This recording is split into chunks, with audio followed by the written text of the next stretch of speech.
God is good. கர்த்தருடைய சமூகத்திலே நாம் இப்படியாக கூடி வருவதற்கு தேவன் செய்த கிருபைக்காக நாம் தேவனுக்கு நன்றி உள்ளவர்களாய் இருப்போம். ஆமா, ஒருவர் கூட பின்தங்கவில்லை, எல்லாருமே என்னோடு நீங்கள் பயணிக்கிறீர்கள். எனவே நீங்கள் இப்பொழுது பெற்றிருக்கிற ஆசீர்வாதங்களை விட பன்மடங்கு பெற்றுக்கொள்வீர்கள் என்பதிலே சந்தேகம் இல்லை. இன்றைக்கு நம்முடைய 16வது சப்ஜெக்ட் மனசாட்சி.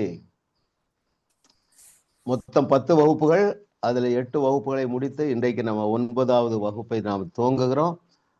ஆமா, மாற்றங்கள் வராமல் இருக்கவே முடியாது. வாழ்வின் எல்லா பகுதியிலும் மாற்றங்கள்.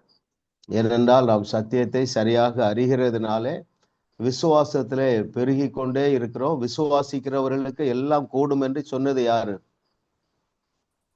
பவுலா சொன்னாரு, பேதுரு சொன்னாரா? இயேசு சொன்னார். சோ இது நடக்காமல் இருக்கவே இருக்காது. சோ இன்றைக்கு நம்ம நேரடியாக வகுப்புக்கு சென்று விடலாம்.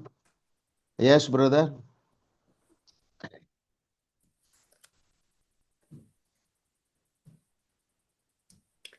தன்னை பற்றியும் தன் தேவனை பற்றியும் யாரால் தெளிவடைய முடியும்? அதன் விளைவு என்ன? Yes Christian ஜபன்.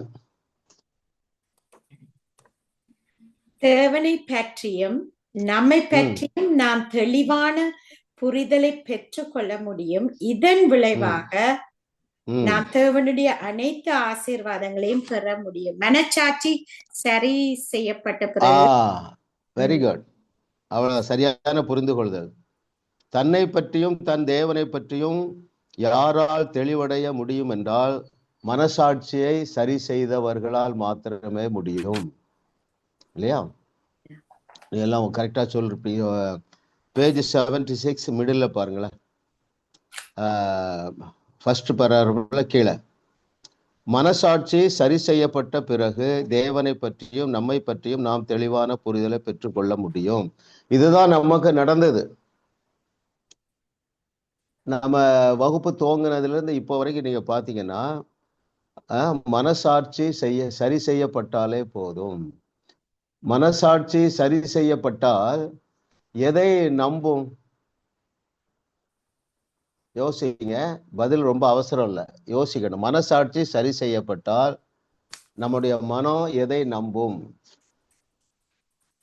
சொல்லுங்க.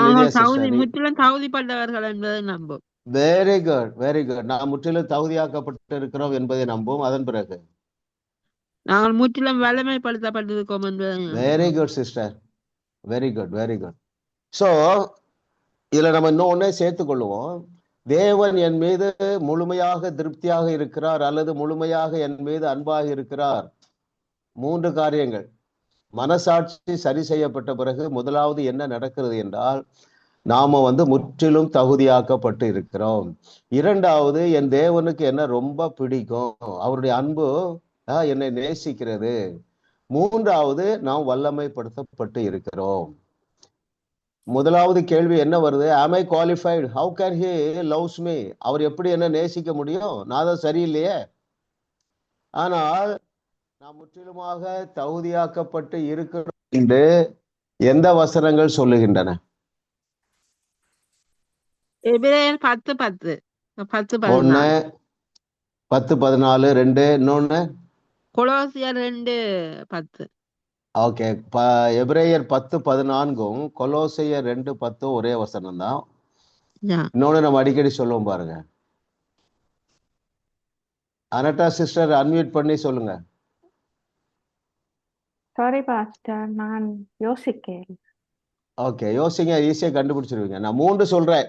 நாம் முற்றிலுமாக தகுதியாக்கப்பட்டு இருக்கிறோம் என்பதற்கு சிஸ்டர் 2 சொல்லிட்டாங்க. பரிசுத்தமாக்கப்பட்டிருக்கிறோம், பரிபூர்ணப்படுத்தப்பட்டிருக்கிறோம்,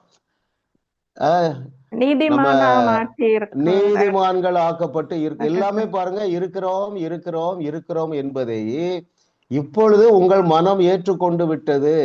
அதான் தகுதியாக்கப்பட்டு இருக்கிறோம். சோ இதன் விளைவு என்னன்னா தேவனுடைய அனைத்து ஆசீர்வாதங்களை நம்மால் பெற முடியும், பெற்றுக்கொண்டு வருகிறோம். சரிங்களா? தன்னை பற்றியும் தன் தேவனை பற்றியும் யாரால் தெளிவடைய முடியும் என்றால் மனசாட்சி சரி செய்யப்பட்டவர்களால் தான் முடியும். மனசாட்சி சரி செய்யப்படாமல் தாங்கள் தகுதியாக்கப்பட்டு இருக்கிறோம் என்பதை ஒருவரால் ஏற்றுக்கொள்ள முடியாது. இந்த தகுதி நம்முடைய கிரியைகளினால் வரவில்லை. எதனால் வந்தது? விசுவாசத்தினால் வந்தது. Very good. ஓகே, இதனுடைய விளைவு என்னன்னா அனைத்து ஆசீர்வாதங்களையும் பெற முடியும். எஸ் பிரதர், அடுத்த கொஸ்டின் போவோம். வார்த்தையாலே வானத்தையும் பூமியையும் சிருஷ்டித்த தேவன் ஏன் பாவ மன்னிப்பை தன் வாயாலே உண்டாக்கவில்லை? சிஸ்டர் ஜெயா.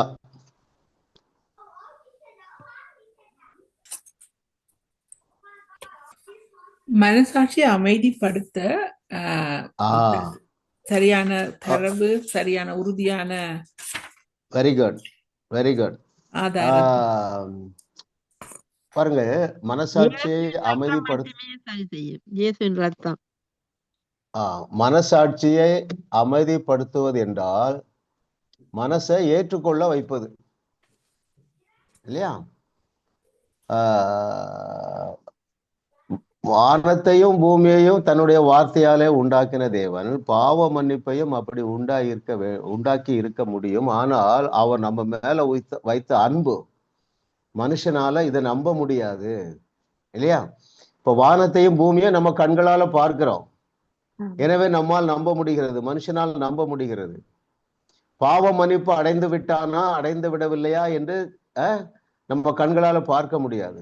அதை விசுவாசிக்க சொல்றாரு. மனுஷனால முடியாது என்று அறிந்து நம் மேல் வைத்த அன்பு நிமித்தமாக கண்களுக்கு முன்பதாக தன்னுடைய குமாரனையே பலி செலுத்துகிறார் இல்லையா? இதுக்கிடையில அந்த சீசன்ல நீங்க பாத்தீங்கன்னா அதுவரைக்கும் இஸ்ரவேலர்கள் மிருகத்தை பலியிடுகிறார்கள். அது ஒருவரையும் பூரணப்படுத்தவில்லை. எனவே ஒரு பெரிய ப்ராஜெக்ட் பண்றாரு. எப்பா, எல்லாரையும் நம்ப வைக்கணும். ரெண்டாவது, இவருடைய பாவங்களை இந்த மிருகத்தினுடைய பலிகள் முற்றிலுமாக போக்கவில்லை என்பதற்காக கண்களுக்கு முன்பதாக அந்த பலி செலுத்தப்பட்டது. உங்களை பலர் போயிருப்பீங்க இல்லையா? எருசலேமில் போயிருப்பீங்க, அந்த கொல்கதா மலையில ஏறி இருப்பீங்க. அவர்கள் கொலை செய்யப்பட்ட அந்த சிலுவை தொங்குற இடத்தை பார்த்துருப்பீங்க. எத்தனை பேர் பார்த்துருக்கீங்க? ஆமா, ஒரு இடம் போயிட்டு வாங்க. ஓகே, பாருங்க, நாங்களும் போயிருந்தோம். பாருங்க, நாங்க போயிருக்கும் பொழுது நிறைய தேசத்திலிருந்து வந்தாங்க. அந்த கல்லறையை பார்ப்பதற்கு பெரிய கியூ நிற்குது. அருமையானவர்கள், அப்போ பார்த்த பிறகு நம்மளால இன்னும் விசுவாசிக்க முடிகிறது. பாருங்க, இதற்காகத்தான் எவ்வளவு பெரிய தியாகத்தை அவருடைய அனந்த ஞானத்தின்படி நம்மேல் இறக்க வைத்து அதை வெளிப்படையாக செய்ய வேண்டியது இருந்தது. ஆமென், அல்லேலூயா. கர்த்தரை தெய்வமாக கொண்ட நாம் பாக்கியவான்கள். ஏனென்றால் இதை போல ஒரு தியாகம் யாராலும் செய்ய முடியாது. பாருங்க. ஓகே, தொடர்ந்து நம்ம நிறைய காரியங்களை கற்றுக்கொள்ள போகிறோம். மூன்றாவது கேள்விக்கு போயிடலாம். பாருங்க.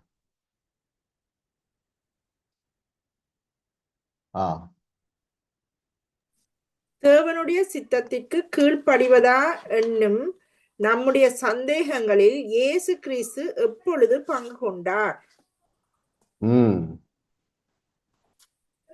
Sister அனட்டா.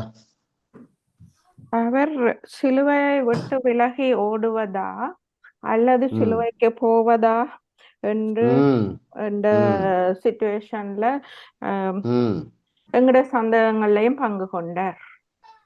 Very good, very good, correct. எல்லாருக்கும் நீங்க கரெக்டா பார்த்திருப்பீங்கல்ல. அதை நான் வாசித்துறேன். அதன் பிறகு நான் ஜெபம் பண்ண போறேன். என்னன்னா, இயேசு கிறிஸ்து அருமையானவர்களே துணிச்சலோடு அந்த ஆண்டோடைய சித்தத்தை ஏற்றுக்கொண்டார். மகா பெரிய வலி, நிந்தை, அவமானம்ல. அது எங்க இருக்குன்னா 78வது பக்கத்துல பாருங்க. கேள்வி என்ன? தேவனுடைய சித்தத்திற்கு கீழ்ப்படுவதா? நம்முடைய வாழ்க்கையில அப்படி வருகிறது பாருங்க. எப்படி நான் ஆண்டோட சத்தத்துக்கு கீழ்ப்படுகிறது? இல்லையா? கீழ்ப்படிவதா என்னும் நம்முடைய சந்தேகங்களில் இயேசு கிறிஸ்து எப்பொழுது பங்கு கொண்டார்? Page 78 middle. சிலுவைக்கு விலகி ஓடுவதா அல்லது தேவனுக்கு கீழ்ப்படிந்து சிலுவையை நோக்கி போவதா என்ற சோதனையின் வழியே கடந்தபோது தேவனுடைய சித்தத்திற்கு கீழ்ப்படிவதா என்று நம்முடைய சந்தேகங்களில் அவர் பங்கு கொண்டார். அப்படியே கண்களை மூடுங்க. ஆண்டவர் உங்களுக்கு ஒரு விடுதலை தருவார். அவருடைய சித்தத்தை செய்வதிலே நாம் யாவருக்கும் தேவனுடைய ஆவியானவர் நமக்கு ஒரு தைரியத்தையும் பலனையும் தருவார். இதாவே நாங்கள் உமக்கு நன்றி சொல்லுகிறோம் ஆண்டவர். சில வேளைகளிலே இது உம்முடைய சித்தம் அல்ல என்று தெரிந்திருந்தாலும் அதை நாங்கள் சிந்திக்கிறோம். தேவனுடைய ஆவியானவர் எங்களுக்கு உதவி செய்வீராக. உம்முடைய சித்தத்தை அறிந்து கொள்ளுவதிலும் வைராக்கியமாக அதிலே நிலைத்திருக்கவும் எங்களுக்கு பலன் தாரும் ஆண்டவரே. கேளுங்கள் அப்பொழுது கொடுக்கப்படும் என்று சொன்னீர். உம்முடைய சித்தத்தை விட்டு விலகாதபடி, அது நிமித்தமாக அநேக ஆசீர்வாதங்களை இழந்து விடாதபடி, உம்முடைய சித்தத்தின் மையத்தில் நிற்பதற்கு, உறுதியாக நிற்பதற்கு தேவன் எங்களுக்கு உதவி செய்வீராக. எங்களுக்கு ஒரு விசுவாசத்தை கொடுத்தருளுவீராக, தைரியத்தை கொடுத்தருளுவீராக, சித்தத்திற்கு கீழ்ப்படிய துணிச்சலை தந்தருளுவீராக. இயேசுவின் நாமத்தில் பிதாவே, ஆமென். ஆமென் ஆமென். உங்களுக்கு எல்லாரும் புரியும் நினைக்கிறேன்ல. தொடர்ந்து இதே மாதிரி இன்னொரு கேள்வி இருக்கு, அப்போ இது புரிஞ்சிடும். அதாவது நாம் எந்தெந்த பாதைகளில் எல்லாம் கடந்து போகிறோமோ எல்லா பாதைகளிலும் இயேசு கிறிஸ்து சென்று நமக்கு ஒரு முன்மாதிரியை ஏற்படுத்தினார். அவர் என்ன செய்தார் பாருங்க. லேர்ன் ஃப்ரம் மீன்னு சொல்லல, லேர்ன் ஆஃப் மீ என்றார். என்னிடத்தில் கற்றுக்கொள்ளுங்கள் என்று சொல்லவில்லை, என்னை கற்றுக்கொள்ளுங்கள் என்று சொன்னார். சரிங்களா? அப்ப நம்ம தேவனுடைய கம்ப்ளீட் மாடல் நம்முடைய நாதனாகிய இயேசு கிறிஸ்து, அவரை நாம் முற்றிலுமாக பின்பற்றும்படியாக அழைக்கப்பட்டிருக்கிறோம். கர்த்தருடைய ஆவியானவர் நாம் ஜெபித்திருக்கிறோம், அதுக்கு முற்றிலுமாக உதவி செய்வார். Question number 4, brother. Yes.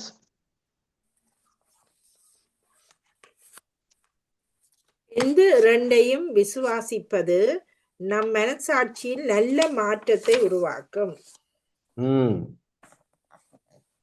யாரு? பவானி சிஸ்டரா? பாஸ்டர்.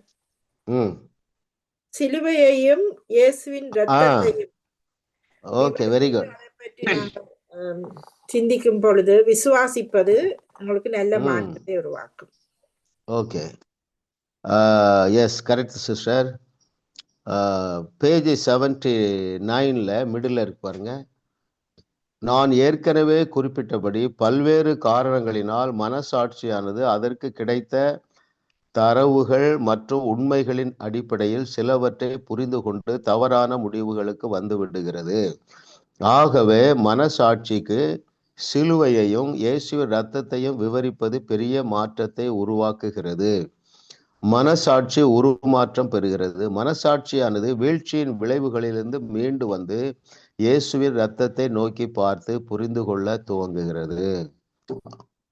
ஆமா, we should never ever forget the supernatural power in the blood of Jesus Christ. ஒரு நாளும் மறந்து போகக்கூடாது. இயேசு கிறிஸ்துடைய இரத்தத்துல இருக்கிற அதிசய இன்விசிபிள் சூப்பர் நேச்சுரல் பவரை குறித்து நாம் தெளிவாக இருந்து கொள்ளுவோம். அப்பொழுது இதுல அழகா எழுதியிருக்கிறார் பாருங்க. ஏற்கனவே குறிப்பிட்டபடி பல்வேறு காரணங்களினால் மனசாட்சியானது அதற்கு கிடைத்த தரவுகள் மற்றும் உண்மைகளின் அடிப்படையில் சிலுவை, உண்மைதான் அது இல்லையா? உண்மைதான். ஆனா உண்மையின் அடிப்படையில் நாம் நியாயம் தீர்க்கப்படவில்லை.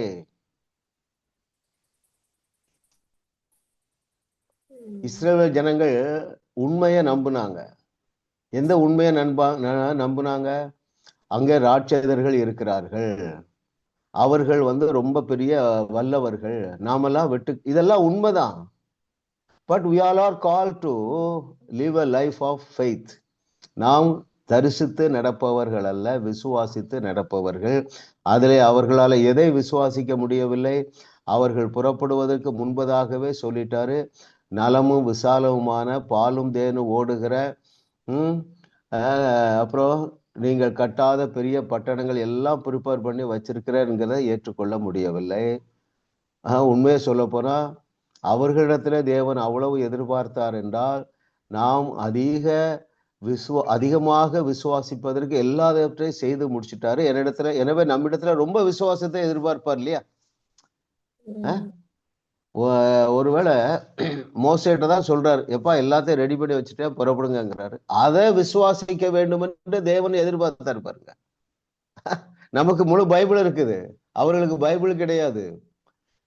நமக்கு எவ்வளோ அட்வான்டேஜஸ் இல்ல.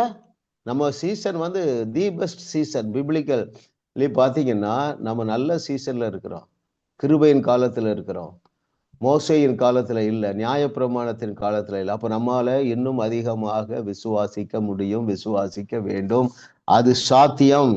ஏனென்றால் அவர்களுக்காக சிலுவையிலே இயேசு கிறிஸ்து தன்னையே பலியாக்கவில்லை. இயேசு கிறிஸ்துங்கிற நாமம் இல்லை, இயேசு கிறிஸ்துடைய ரத்தம் இல்லை. அவர்களிடத்திலே தேவன் அவ்வளவு எதிர்பார்த்தார் என்றால் நம்மிடத்திலே தேவன் அதிகம் எதிர்பார்க்கிறார். சோ சிலுவையையும் இயேசுவின் ரத்தத்தையும் குறித்து நாம தியானித்து கொண்டே இருக்க வேண்டும் என்று சொல்லி பார்க்கிறோம். அதுல பாருங்க 79வது பக்கத்துல யாராவது ஒருத்தர் அதை வாசிங்க. ஆகவே மனசாட்சிக்கு சொல்லுங்க, வாசிங்க. ஆகவே மனசாட்சிக்கு சிலுவையையும் இயேசுவின் ரத்தத்தையும் விவரிப்பது பெரிய மாற்றத்தை உருவாக்குகிறது. மனசாட்சி மாற்றம் பெறுகிறது. மனசாட்சியானது சிலுவையில என்ன நடந்ததுன்னா பரிமாற்றம் நடந்தது. என்னெல்லாம் பரிமாற்றம் நடந்தது? ஏதாவது 1-2 சொல்லுங்க. வியாதிக்கு பதிலாக சுகத்தை பரிமாற்றம் பண்ணினார். Very good. 1. அப்புறம் தரித்திரத்துக்கு பதிலாக ஐஸ்வர்யத்தை பரிமாற்றம் பண்ணார். Very good. 2. சாபத்துக்கு பதிலாக ஆசீர்வாதம். Very good. 3 சொல்லிட்டீங்க. நோய்களை எடுத்துக்கொண்டார். நோய்கள். Very good. 4.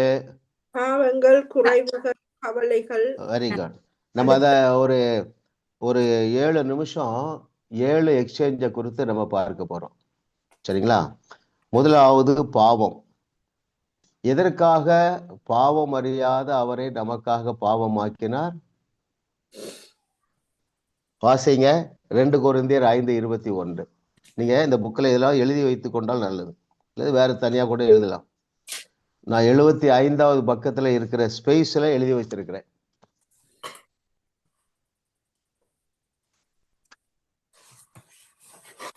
5:21 படிங்க. 2 கொரிந்தியர். Exchange number 1. எஸ். நாம் அவருக்குள் தேவனுடைய நீதியாகும் படிக்கு பாவம் அறியாத அவரை நமக்காக பாவமாக்கினார். நம்முடைய பாவங்களை தூக்கி அவர் மேல் வைத்ததுனாலே, அந்த எக்ஸ்சேஞ்ச் நடந்ததுனால அவர் பாவமானார். அவர் மேல இருந்த நீதியை எடுத்து, தேவ நீதியை எடுத்து நம்மேல் வைத்ததுனாலே நாம் தேவ நீதிமான் ஆனோம். 2வது சாபம். கலாத்தியர் 3:13 படிங்க. அது எப்படி எக்ஸ்சேஞ்ச் நடந்தது என்று அங்க வாசிப்போம்.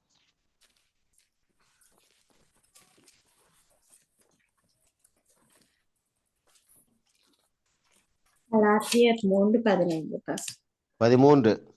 3:13.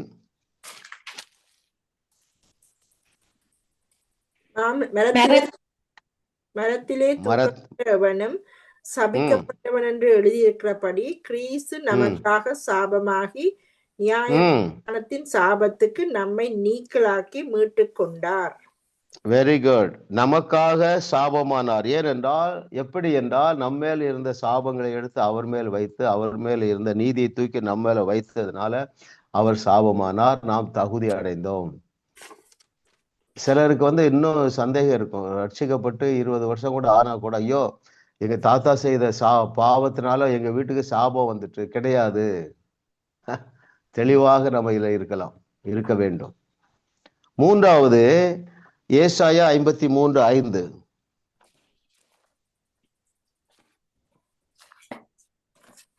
அவருடைய தழும்புகளால் நாங்கள் குணமானோம். ம் ம் காயப்பட்டு இல்லையா, காயம், அவருக்கு காயம், நமக்கு சுகம். நாம் அனுபவிக்க வேண்டிய, நாம் பெற்றுக்கொள்ள வேண்டிய தண்டனையை அவர் ஏற்றுக்கொண்டு காயமடைந்தார். எக்ஸ்சேஞ்ச், நமக்கு சுகம், அவருக்கு காயம். நான்காவது யோவான் 10:10.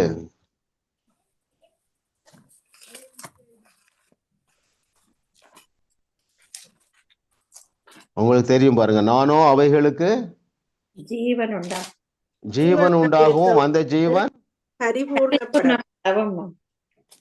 10:10 யோவான் நமக்கு உயிர், நமக்கு ஜீவன், அவருக்கு மரணம். எக்ஸ்சேஞ்ச் இல்லையா? நானும் பாருங்க, இயேசு கிறிஸ்துவோ நமக்கு ஜீவன் உண்டாயிருக்கவும் அது பரிபூரணப்படம் வந்தா அந்த ஜீவனை நமக்கு கொடுத்து விட்டார். எதனால? அவருடைய மரணத்தினால. நாம் மரிக்க வேண்டிய இடத்துல அவர் மரித்து அந்த ஜீவனை நமக்குள்ளே வைத்து விட்டு, நமக்குள்ள இருந்த மரணத்தை அவர் மேலே வைத்து விட்டார். அந்த ஜீவன் எப்படி இருக்க வந்தார்? பரிபூரணப்பட வந்தேன் என்கிறார். இதைத்தான் கொலோசியர் 2:10 வாசிக்கிறோம், எபிரேயர் 10:14 வாசிக்கிறோம். அந்த ஒப்பற்ற ஒரே பலியினாலே நாம் பரிபூரணமாக்கப்பட்டு இருக்கிறோம். Out of that one unique sacrifice we have been made perfectly perfected. அது பரிபூரணப்பட வந்தேன். இவைகள் எல்லாம் நம்முடைய ஸ்பிரிட் மேன்ல நடந்திருக்கு. இதெல்லாம் நமக்கு தெரியும். அடுத்தது பாருங்க, 5வது எக்ஸ்சேஞ்ச் ரிஜெக்ஷன். அவர் ரிஜெக்டட் ஆனார்.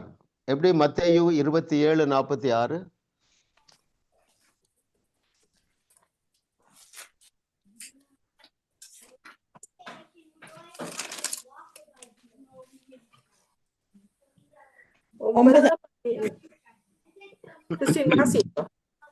ஒன்பதாம் மணி நேரத்தில் இயேசு எலி ஏலி லாபாமா சபத்தானி என்று மிகுந்த சத்தமிட்டு கூப்பிட்டார். அதற்கு எந்தவனே எந்தவனே ஏன் என்னை கைவிட்டீர் என்று அர்த்தமாம். பாருங்க, நாம் கைவிடப்படக்கூடாது என்பதற்காக அவர் கைவிடப்பட்டார் இல்லையா? நிராகரிக்கப்பட்டார், ரிஜெக்ட் ஆனார். ஒரு அல்லேலூயா சொல்லுங்க. அல்லேலூயா, அல்லேலூயா. நன்றி ஆண்டவரே, நன்றி நன்றி நன்றி நன்றி நன்றி. 6வதாக 2 கொரிந்தியர் 8:9.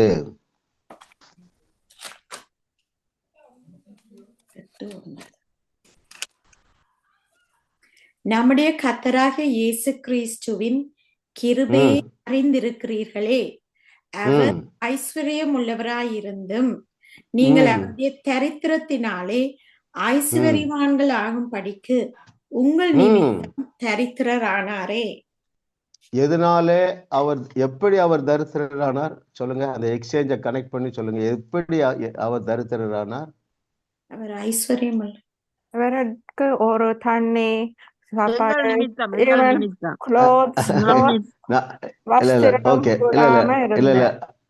ஓகே, ஆனா அதை எதிர்பார்க்கல. பாருங்க, எப்படி எதனால் என்றால் நம்மேல் இருந்த ஏழ்மை, நம்மேல் இருந்த தரித்திரத்தை தூக்கி அவர் மேல வைத்ததுனாலே அவர் தரித்திரரானார். அவர் மேல் இருந்த ஐஸ்வர்யத்தை தூக்கி நம்மேல் வைத்ததுனாலே நாம் எப்படி ஆனோம்?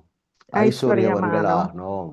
Right, very good. கடைசியாக எபிரேயர் 12:2, ஹீப்ரூ 12:2.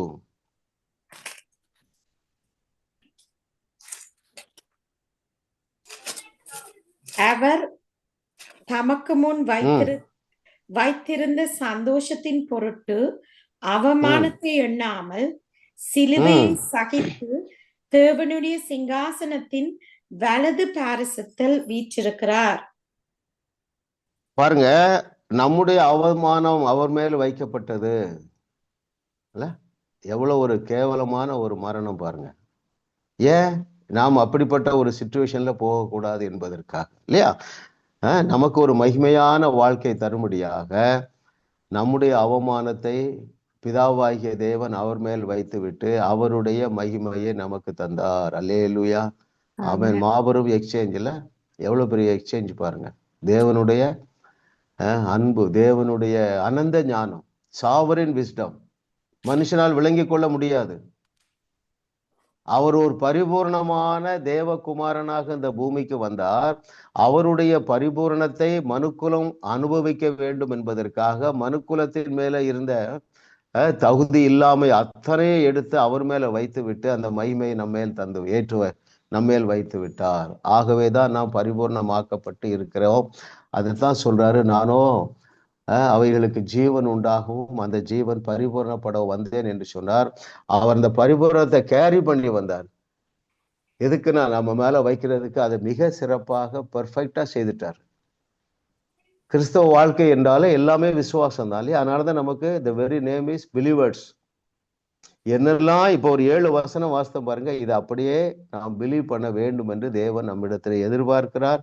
நம்ம யாவரும் அதில் முன்னேறி கொண்டே வருகிறோம். எனவேதான் நான் உறுதியாக சொல்ல முடியும், சத்தியத்தை நாம் யாவரும் சரியாக அறிகிறதுனாலே அருமையானவர்களே, we shall live in God's best.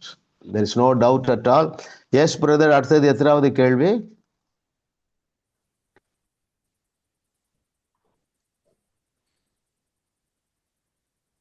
ஐந்தாவது, சிலுவையில் இயேசு கிறிஸ்து பங்கு கொண்ட நம்முடைய 3 வேதனைகள் எழுதுக.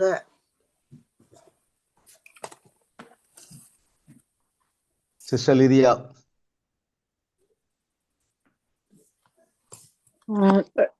78வது பக்கத்துல இருக்கு பாஸ்டர்.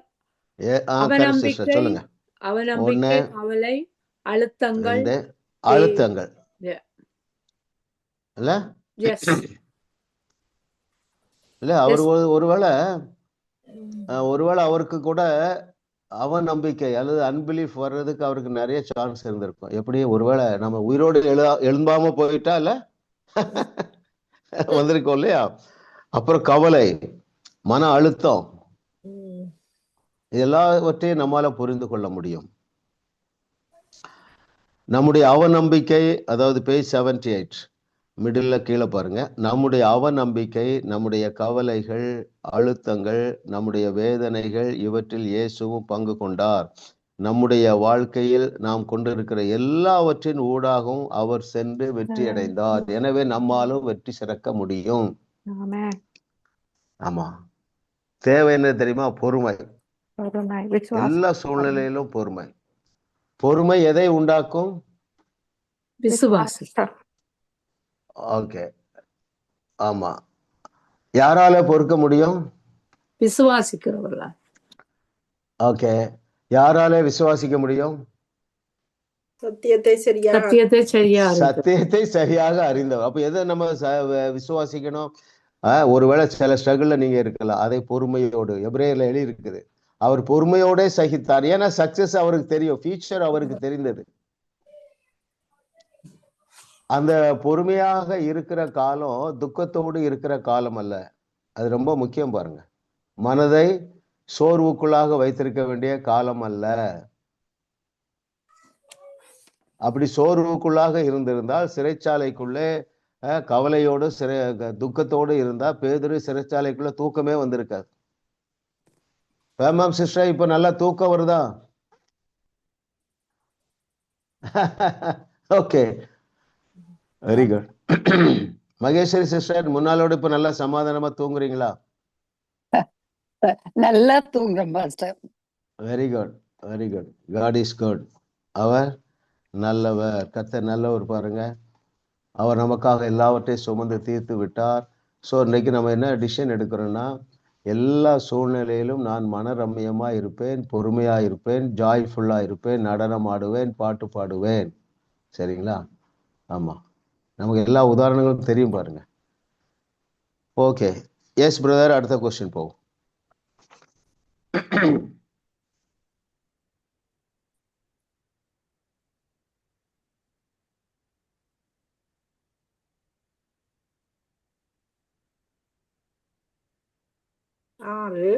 நம்முடைய புதிய அடையாளத்தை உடைப்பதும் கட்டி எழுப்புவதும் எது?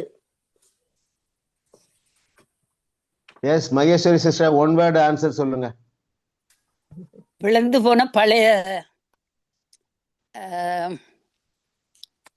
மனசாட்சி. மனசாட்சி, அவ்வளவுதான்.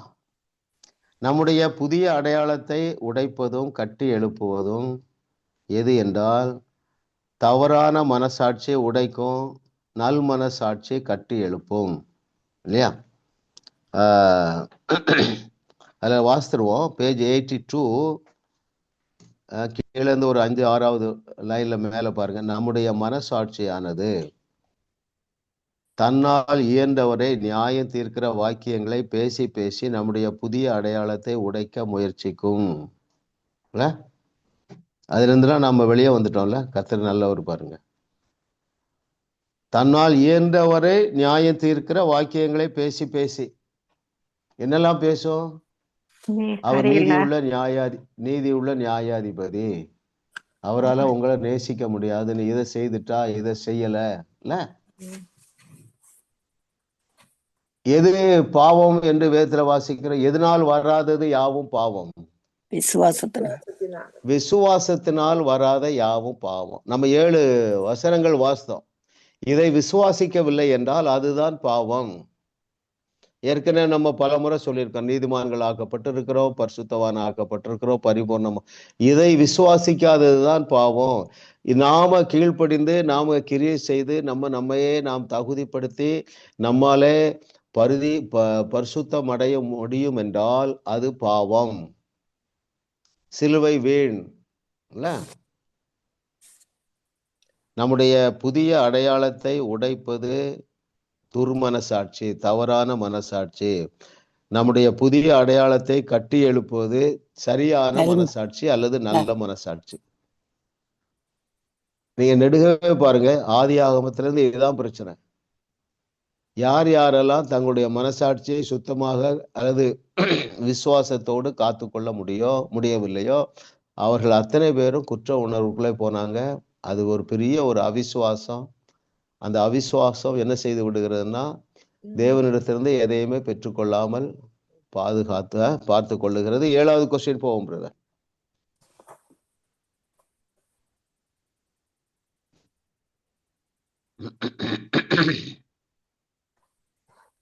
எல்லாவித பிரச்சனைகளுக்கும் தீர்வு எந்த 2இல் உள்ளன?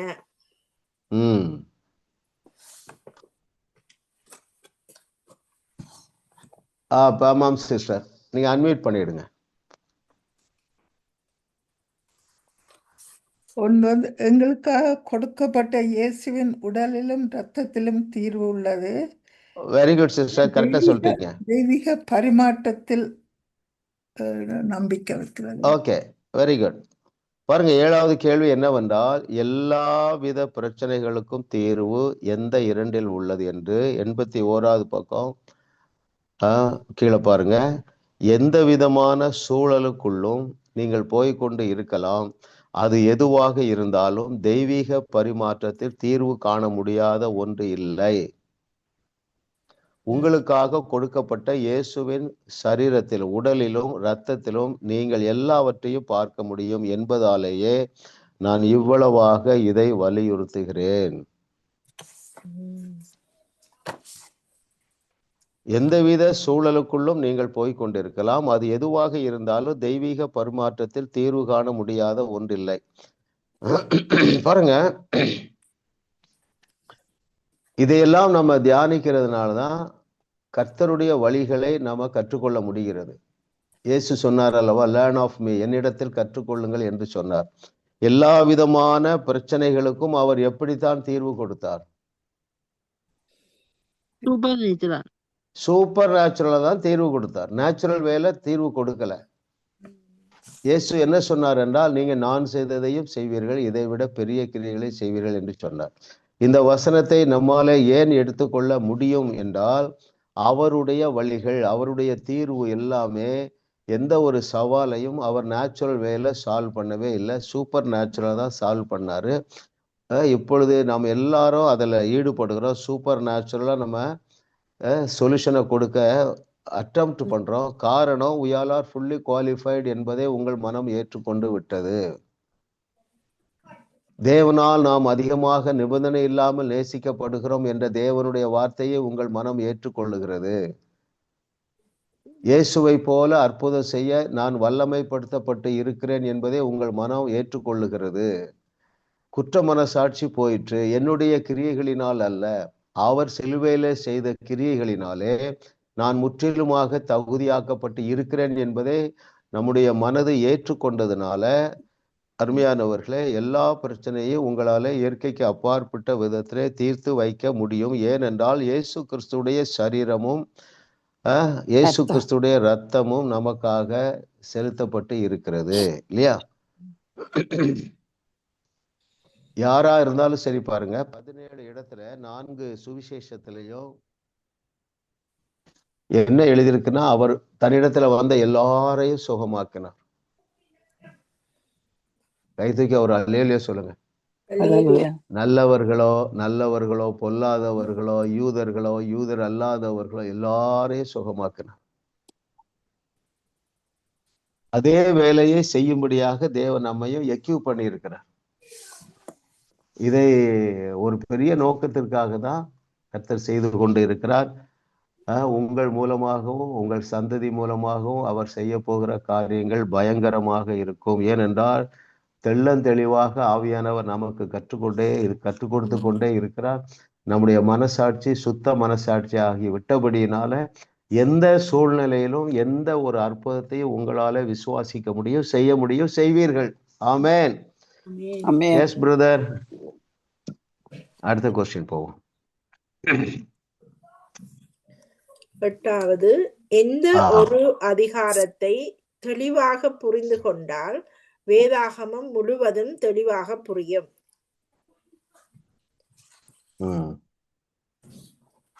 எஸ், யார் இருக்காங்க? ஸ்கிரீன்ல இல்லாத யாராவது சொல்லுங்க. சொல்லாதவர்கள் சொல்லுங்க. ஏசாயா 53. கரெக்ட், அவ்வளவுதான். அதை தினமும் வாசித்து இவ்வித பார்வையில் தேவனுடைய வாக்குத்தத்தங்களை புரிந்து கொள்ளுங்கள். மட்டுமல்லாது சிலுவையில் செய்து முடிக்கப்பட்ட கிரியையை சரியாக சொன்னால் சிலுவையின் தெய்வீக பரிமாற்றத்தை விளக்குகிற ஏசாயா 53 அதிகாரத்தின் சூழமையில் முழு வேதாகமத்தின் புத்தகங்களையும் வாசியுங்கள். இவ்வித பார்வையில் நாம் வேதாகமத்தை வாசித்தோமாயில் வேதாகமம் நமக்கு தெளிவாக புரியும். ஆமா, ஒருவர் சொன்னார், நாங்க முழு வேதாகத்தையும் புரிந்து கொள்ள வேண்டும் என்றால் ஏசாயா புஸ்தகத்தை நல்லா தியானிங்க. அதுல ஸ்பெசிபிக்கா 53வது அதிகாரம். எந்த ஒரு அதிகாரத்தை தெளிவாக புரிந்து கொண்டால் வேதம் முழுவதும் தெளிவாக புரியும். பேஜ் 85ல டாப்ல இருக்கு பாருங்க, மேல இருந்து ஒரு 7-8வது வரியில சிலுவையின் தெய்வீக பரிமாற்றத்தை விளக்குகிற ஏசாயா 53ஆம் அதிகாரத்தின் சூழமைவில் முழு வேதாகமத்தையும் புத்தகங்களையும் வாசியுங்கள். இவ்வித பார்வையில் நாம் வேதாகமத்தை வாசித்தோமானால் வேதாகமம் நமக்கு தெளிவாக புரியும். அப்போ அதான் 53 சிலுவையை பற்றி சொல்லுகிறது. சிலுவையிலே நடந்த யாவற்றையும் விசுவாசித்தால் போதும். இப்பொழுது நான் விசுவாசிக்கிறோம், முன்னால விசுவாசிக்க முடியல. ஏன் சொல்லுங்க? முன்னால நம்ம மனசாட்சி எப்படி இருந்தது? விழுந்து போயிருந்தது, தவறாது இருந்தது. இன்னொரு வார்த்தை சொல்றாரு அடிக்கடி, பிறல்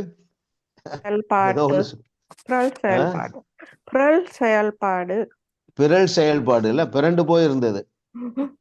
ஆனால் விசுவாசம் என்றால் நம்ப முடியாததை தான் நம்ப வேண்டும் இல்லையா? எது நம்ப முடியல? 2000 வருஷத்துக்கு முன்பதாக நடந்த ஒரு சம்பவத்தை எனக்காக நடந்தது என்று சொல்லி ஏற்றுக்கொள்வதுதான் விசுவாசம்.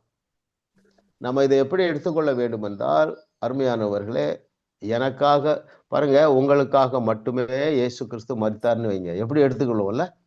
எவ்வளவு சீரியஸா எடுப்போம். அப்படி நாம் எடுத்துக்கொள்ள வேண்டும். பவானி சிஸ்டருக்காக மட்டும்தான் இயேசு கிறிஸ்து உயிரை கொடுத்தார், எப்படி இருக்கும்? ஆமா ஆமா. அப்ப எனக்காக மட்டும்தாப்பா அவரை என்ன செஞ்சாரு? சிலுவையில மரித்தார். His love is that much.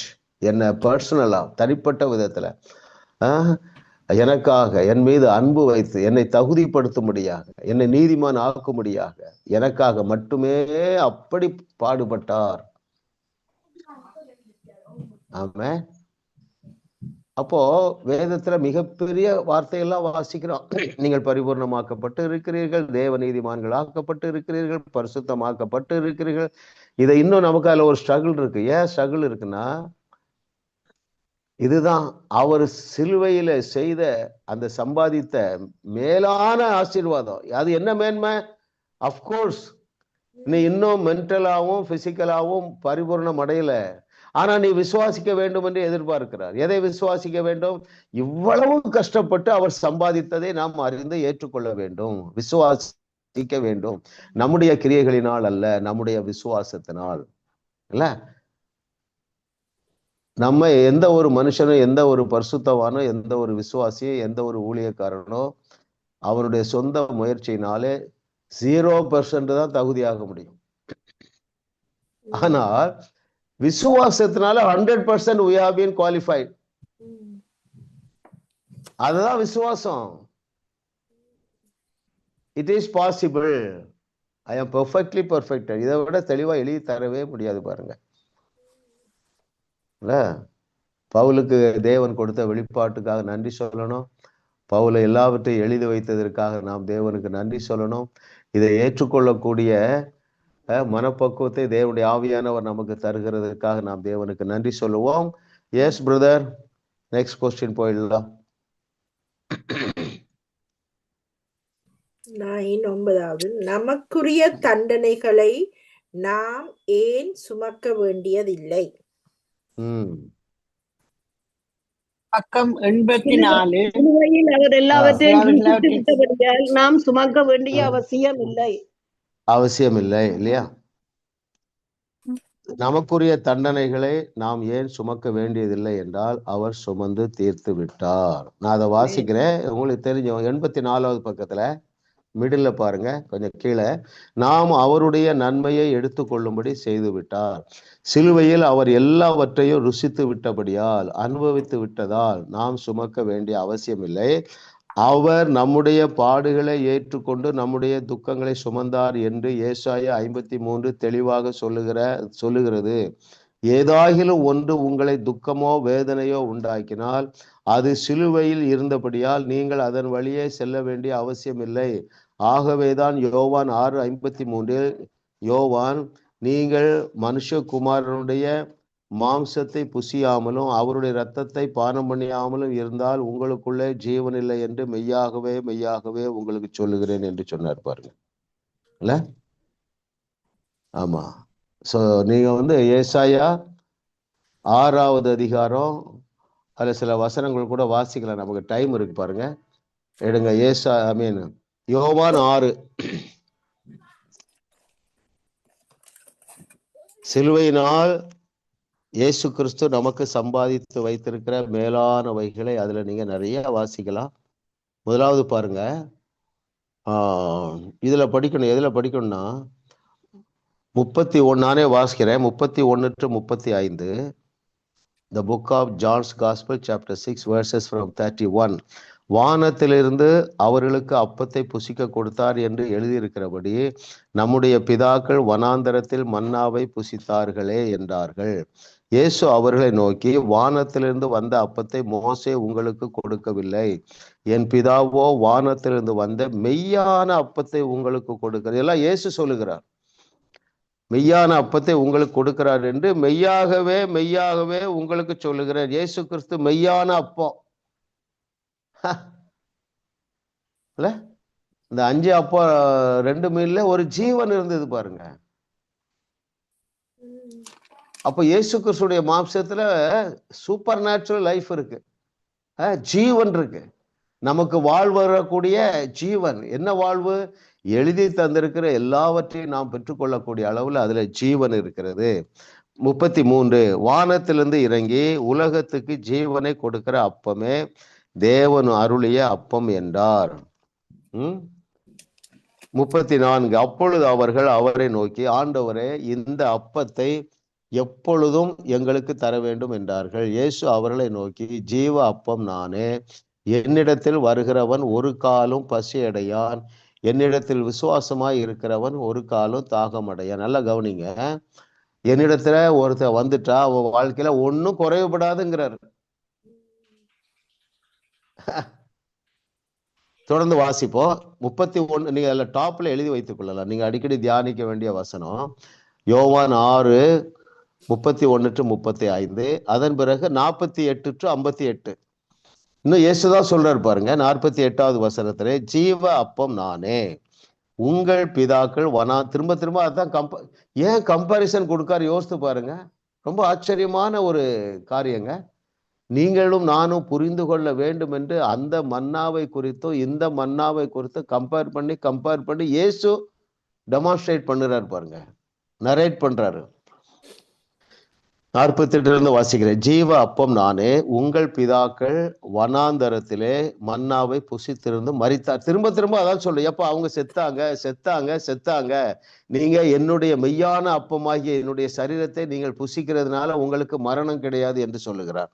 50வது வசனம், இதிலே புசிக்கிறவன் திரும்ப திரும்ப சொல்றாரு பாருங்க, இதிலே புசிக்கிறவன் மறியாமல் இருக்கும்படி வானத்திலிருந்து இறங்கின அப்பம் இதுவே. 51வது வசனம், நானே வானத்திலிருந்து இறங்கின ஜீவ அப்பம், இந்த அப்பத்தை புசிக்கிறவன் என்றென்றைக்கும் பிழைப்பான், நான் கொடுக்கும் அப்பம் உலகத்தின் ஜீவனுக்காக நான் கொடுக்கும் என் மாம்சமேன்ட்டார். ரொம்ப கிளியரா இருக்காரு பாருங்க. திரும்ப வாங்க 56க்கு வாங்கலாம், அதை ஃபுல்லாவே வாசிக்கலாம். 52, அப்பொழுது யூதர்கள் இவன் தன்னுடைய மாம்சத்தை எப்படி நமக்கு புசிக்க கொடுப்பான் என்று தங்களுக்குள்ளே வாக்குவாதம் பண்ணினார்கள். அதற்கு இயேசு அவர்களை நோக்கி, நீங்கள் மனுஷகுமாரனுடைய மாம்சத்தை புசியாமலும் அவருடைய இரத்தத்தை பானம் பண்ணாமலும் இருந்தால் உங்களுக்குள்ளே ஜீவன் இல்லை என்று மெய்யாகவே உங்களுக்கு சொல்லுகிறேன். இப்ப கவனிங்க, நாம் அவருடைய மாம்சத்தையும் அவருடைய இரத்தத்தையும் பானம் பண்ணுகிறதுனால நமக்குள்ள என்ன இருக்கு?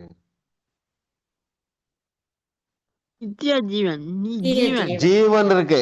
அந்த ஜீவன் யாருடைய ஜீவன்? இயேசு கிறிஸ்துவுடைய ஜீவன். இயேசு கிறிஸ்துவுடைய ஜீவன். இதை எல்லாவற்றையும் இயேசு கிறிஸ்து தெளிவாக அறிந்திருந்தபடினால்தான் அருமையானவர்களே, நீங்கள் நான் செய்ததே செய்ய முடியும், இதை விட ஜீவனா நீங்க என்ன எடுத்துக்கலாம்? பெரிய ஆசீர்வாதம். ஜீவன்னா என்னது? Supernatural power, supernatural blessing, supernatural power, supernatural status. பழுதொன்றுமே நம்மிடத்துல இல்லை. ஏன்னா அந்த ஜீவன் நமக்குள்ளே வந்து விட்டது. இயேசு கிறிஸ்துவுக்கு என்னெல்லாம் இருந்ததோ எல்லாமே நமக்கு வந்து விட்டது. இயேசு கிறிஸ்துவிடத்துல என்னெல்லாம் இல்லையோ எதுவுமே நமக்கு இல்லை. அவரிடத்துல வியாதி இல்லை, அவரிடத்துல குழப்பம் இல்லை, அவரிடத்துல பயம் இல்லை, வேதனை இல்லை, எதுவுமே கிடையாது. ஏன்னா அந்த ஜீவன் நமக்குள்ள வந்து விட்டது. இத அவ்வளவு அழகா நரேட் பண்றாரு பாருங்க. இன்னும் வாசிக்கிறேன். 54, என் மாம்சத்தை புசித்து என் ரத்தத்தை பானம் பண்ணுகிறவனுக்கு நித்திய ஜீவன் உண்டு, நான் அவனை கடைசி நாளில் எழுப்புவேன். இப்ப இதுல ஒரு டவுட் வருது, மரணம் வராதுங்கிறாரு. அப்ப ஏன் எழுப்புவேன்னு சொல்றாருன்னா, அநேகர் இதை ஏற்றுக்கொள்ள முடியாது இல்லையா? எனவே நீ இதை ஏற்றுக்கொள்ளாமல் மரித்தாலும் நான் உன்னை எழுப்புவேன் என்று சொல்லுகிறார். 55வது வசனம், என் மாம்சம் மெய்யான போஜனமாயிருக்கிறது, என் ரத்தம் மெய்யான பானமாயிருக்கிறது. என் மாம்சத்தை புசித்து என் ரத்தத்தை பானம் பண்ணுகிறார், என்னிலே நிலைத்திருக்கிறான், நானும் அவனிலே நிலைத்திருக்கிறேன். லேலியா சொல்லுங்க. நாம் இயேசுவில் நிலைத்திருக்கிறோம், இயேசு நம்மில் நிலைத்து இருக்கிறார். It is unchangeable. அப்படின்னா என்ன அர்த்தம்? இது மாறாது அருமையானவர்களே. ஆமென். இத தாவீது அறிஞ்சிருந்தான் பாருங்க. நான் எங்க போனாலும் அவர் என்னோட தான் இருக்கிறாரு.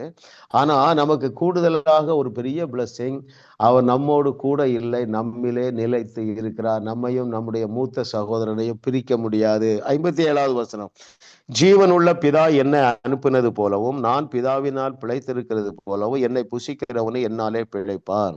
58, வானத்திலிருந்து இறங்கின அப்பம் இதுவே, இது உங்கள் பிதாக்கள் புசித்த மன்னாவை போல அல்ல, அவர்கள் மரித்தார்களே, இந்த அப்பத்தை புசிக்கிறவனோ என்றென்றைக்கும் பிழைப்பான். மரணமே கிடையாது. அல்லேலூயா. ஆமென். ஆமா, யாருக்காவது இன்னும் ரொம்ப நெருக்கடி இருக்குது அப்படின்னா நீங்க என்ன செய்யுங்க, நீங்க டெய்லி ஒரு 30 நாள் கூட கம்யூனியன் எடுக்கலாம். இந்த பகுதியை வாசித்து கம்யூனியன் எடுங்க. உங்களுக்குள்ள ஒரு பெரிய மறுரூபம் வந்து விடும். திரும்ப சொல்றேன், நீங்க மேல எழுதிக்கிடுங்க. நீங்கள் கம்யூனியன் எடுக்கும்போது தியானிக்க வேண்டிய வசனங்கள் 31 35, அதன் பிறகு 48 68, மொத்தம் 16 வசனங்களை நீங்க அதுல 12 ஆசீர்வாதம் சொல்லியிருக்கு. தியானிங்கள். இப்படி நம்ம ஒரு சாதாரண வாழ்க்கையிலிருந்து ஒரு அசாதாரணமான வாழ்க்கைக்கு வந்து விடலாம். கடைசி கொஸ்டின் தானே?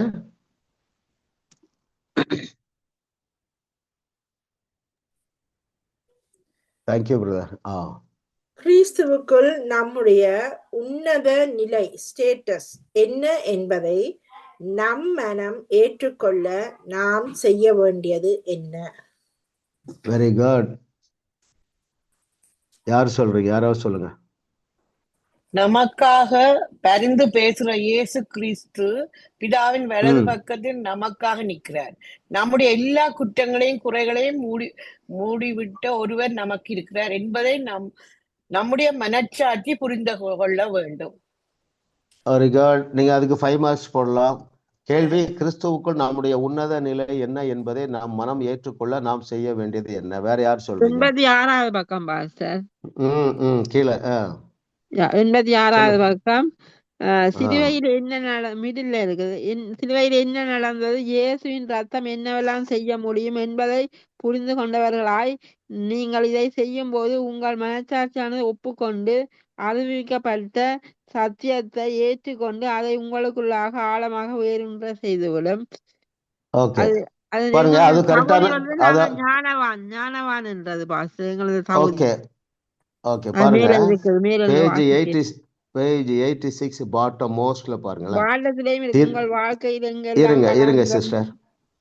தினமும் சிலுவையை தியானிப்பதுதான் செயல்முறைக்கான முதல் படி. போதுமான அளவிற்கு நீங்கள் சிலுவையை தியானிக்காவிடில் சிலுவையின் வழியாக இயேசு கொடுத்தவற்றை நீங்கள் முழுமையாக அனுபவிக்க முடியாமல் போய்விடும். கேள்வி என்ன? கிறிஸ்துவுக்குள் நம்முடைய உன்னத நிலை என்ன என்பதை நம் மனம் ஏற்றுக்கொள்ள வைக்க நாம் செய்ய வேண்டியது என்னன்னா, அதேதான், சிலுவையை தியானிக்க வேண்டும். அவ்வளவுதான். நம்ம சொன்ன பாருங்க 16 வசனம் நினைக்கிறேன். அதை நீங்க கொஞ்சம் வாசிங்க, தியானிங்க. உங்க வீட்டில் இருக்கிற பொருட்களை வைத்தே நீங்க கம்யூனியன் எடுங்க. சரிங்களா? ஆமா. நேற்று வந்து அவங்க சாட்சி சொன்னாங்க. என்ன சாட்சி சொன்னாங்கன்னா, 9 வருஷம் குழந்தை இல்லை, போலீஸ்காரர். நேற்று அந்த சர்வீஸ்ல ஒரு சின்ன டெக்னிக்கல் ப்ராப்ளங்கிறதுனால லைவ் பண்ண முடியல, ஆனால் வீடியோ எடுத்திருக்கோம். போன வருஷம் பிப்ரவரியில் கணவனும் மனைவியாக வந்திருக்காங்க. நம்ம சர்ச்சுக்கு ரெகுலராக வர்றவங்கல்ல, அவனுடைய சகோதரி வர்றாங்க. அவங்க தம்பி போலீஸ்காரரை அழைச்சிட்டு வந்தாங்க. 9 ஆண்டுகள் குழந்தை இல்லை. பல வழியில முயற்சி பண்ணியிருக்கிறாங்க. ஃபெர்டிலிட்டி சென்டர்லாம் போய் பண்ணியிருக்காங்க. ஒன்றும் நடக்கலை. ஒரே ஒரு வார்த்தை தான் சொன்னோம், வயிற்றுல கை வச்சு, அடுத்த வருஷம் இதே நாளில் உங்கள் கையில் டேவிட் இருப்பான்னு சொன்னோம். ஆண்டவர் அற்புதமாக 2 டேவிட் கொடுத்துட்டார், 2 குழந்தைகள். அவளை என்ன பாயிண்ட்னா, அப்போதான் வினோதினி சிஸ்டர் ஞாபகப்படுத்தினாங்க.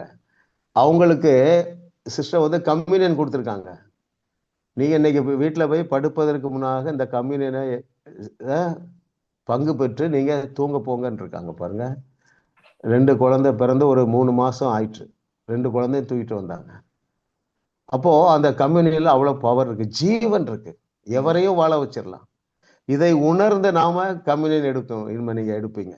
சரிங்களா? அப்படியே பெற்றுக்கொள்ளுங்க. பிதாவே உமக்கு நன்றி அப்பா. What a loving daddy. ஓ கர்த்தரை தெய்வமாக கொண்ட நாங்கள் பாக்கியவான்கள். ஏனென்றால் உம்முடைய சொந்த குமாரன் என்று பாராமல் எங்களுக்காக அவரையே சிலுவையில ஒரு மிருகத்தை பலியிடுறது போல பலியிட்ட உம்முடைய அன்பை எங்களால் விளங்கி கொள்ள முடியவில்லை ஆண்டவரே. இதற்கு மேலவும் நாங்க குற்ற உணர்வோடு வாழுகிற அந்த பாவத்தை மன்னிங்க ஆண்டவரே. எங்களுக்காக குமாரனையே கொடுத்தவர், நீர் எழுதி தந்திருக்கிற எல்லாவற்றையும் எங்களுக்கு அருளிவிட்டீர் என்கிற வெளிச்சம் எங்களுக்கு உண்டாவதாக. தொடர்ந்து உம்முடைய வார்த்தையினாலே எங்களை பலப்படுத்துகிறதுக்காக நன்றி. விசுவாசத்தை பெருக பண்ணுகிறதுக்காக நன்றி. இன்னும் உம்முடைய பிள்ளைகளில யார் யாரெல்லாம் விசுவாசத்துல பலவீனமாய் இருக்கிறார்களோ அவர்களை மன்னித்து ஆண்டவரே, அவருடைய மனசாட்சியை அவர்களே சரி செய்து கொள்ளக்கூடிய ஒரு வாஞ்சையையும் அதனுடைய வழியையும் நீர் எங்களுக்கு கற்றுத்தருகிறதை ஏற்றுக்கொண்டு செயல்பட, சிலுவையை தியானிக்க, உம்முடைய ரத்தத்தை தியானிக்க, உம்முடைய காயங்களை தியானிக்க, உம்முடைய அவமான நிந்தைகளை தியானிக்க தேவனுடைய ஆவியானவர் நடத்துவீரா. உம்முடைய கருத்துல எல்லாவற்றையும் ஒப்பு கொடுக்கிறோம். ஆபிரகாமுடைய பூமி தாங்க முடியாத ஆசீர்வாதங்கள் எங்களுக்கு உண்டாகுவதாக, எங்கள் சந்ததிக்கு உண்டாவதாக. எங்கள் பிள்ளைகள் யாவரும் கர்த்தாவே இந்த வெளிச்சத்திலே நடப்பார்களாக. எங்களுடைய சந்ததி யாவரும் இந்த வெளிச்சத்திலே நடப்பார்களாக. இயேசுவின் நாமத்தில் பிதாவே, ஆமென், ஆமென்.